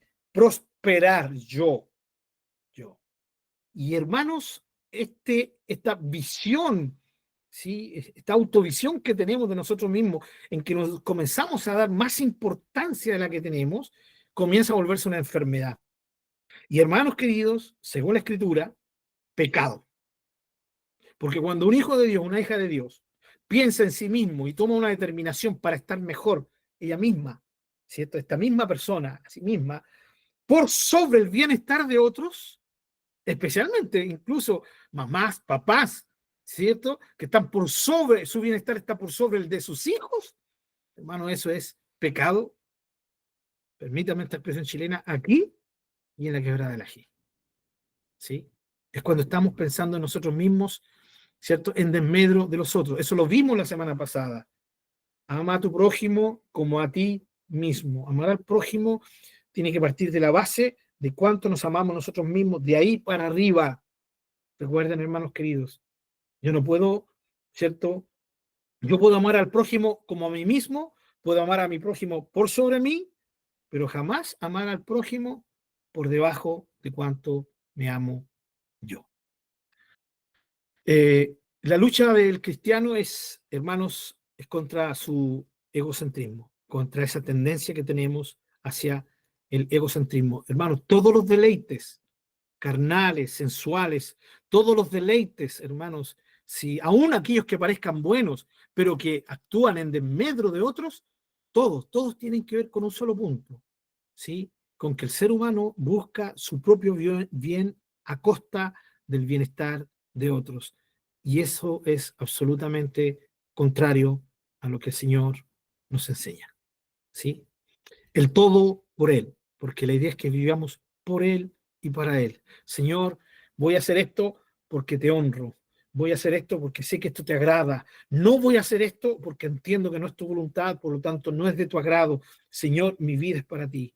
Y si peco y si caigo, hermanos, me vuelvo a parar, ¿cierto? Y hago lo que el Señor quiere que haga. Voy ante Él, le confieso mi pecado, le confieso lo mal que actué, lo mal que hice, y me paro en su nombre, con su ayuda, y Él me perdona porque Él es fiel y justo para hacerlo. Me paro con una perspectiva y una fortaleza renovada para avanzar y no quedarme ahí, sino a avanzar, hermanos queridos. ¿Por qué? Porque nuestra motivación está en el Señor.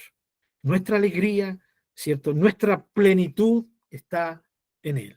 Hay un canto que cantamos ahí en la iglesia, dice, mi plenitud, ¿cierto? Hablando de Jesús. Jesús es mi plenitud, un canto muy bonito, ¿ya? Pero siempre me vuelvo un poquito carnal y me pongo a pensar si todo, no en la iglesia, sino en la cantidad de gente que lo canta a nivel mundial, si todos lo estaremos cantando, reconociendo esa realidad de que Jesús es nuestra plenitud. ¿Ya? Eso significa, es igual a lo que nosotros estamos viendo. Si Jesús es mi plenitud, entonces todo lo que yo hago, vivo, experimento, mi vida misma, tiene que estar enfocada en Él. Eso, hermanos queridos, es lo que el Señor nos enseñó, ¿sí? Claramente, que la raíz es el fundamento de todas las otras enseñanzas. Niégate a ti mismo, ¿sí? Nadie puede estar ni a mi nivel, ¿cierto? Menos por sobre mi Hijo el Señor. Yo soy la vida de ustedes, sin mí nada pueden hacer, ¿ya? Es la idea. La idea es seguirlo, es vivir para Él. Eso es seguir al Señor. Bien, amados hermanos, no sé si hay alguna pregunta, alguna acotación.